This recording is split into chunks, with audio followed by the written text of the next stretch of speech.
Well, the short answer, Shannon, is talk is talk. Guam has been through this before, the belligerent threats from North Korea because of the B-1 bombers that are based here that Kim Jong-un sees as an invasion force. Secondly, the economy is based on tourism, so they didn't want to hit the panic button unnecessarily.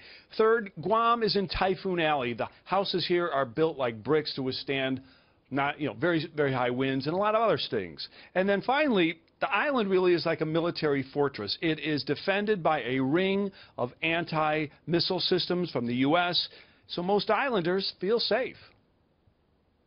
Just because you're threatening me or the island doesn't mean we need to raise the panic button or, press the backing button and raise the level. Or something credible. At this point, he is not credible. So Guam is basically selling two things. One, paradise, the beaches, the sunshine, the scuba diving, and its strategic location. So together, it's his job to keep those in balance. Shannon? All right, so not that you have any downtime, but give us a report what you're seeing on the beaches and tourism. What's going on there? Tourism is actually up 7% over last year, so far this through half of August. And that's despite, of course, you're hearing all this talk about the brink of war. We call it vacationing in the crosshairs, if you will. So why is that? Well, number one, 90% of the tourists here are coming from Japan and South Korea, and they've already been living under the dark shadow of North Korea and the kind of belligerent behavior they have from their neighbor. And secondly, it's not to say that Guamanians here were not unconcerned when a foreign leader threatens to drop, 4 ballistic missiles in your backyard, which, of course, would devastate the economy and the treasured marine ecology.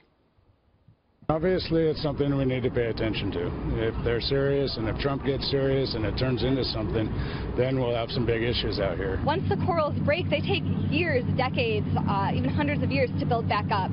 And it's not just bad for the corals, we also have fish that live in those coral reefs. If we don't have our corals, we're not going to have fish, and that's going to bring down our tourism industry. One thing that could reignite the rhetorical war, if you will, number one, there is a celebration today in North Korea about the liberation from Japanese occupation, and finally, that upcoming joint military exercises in South Korea with the United States that Kim has said he feels that is a provocative behavior. Back to you. All right, William Lajeunesse, live for us in Guam. Thank you.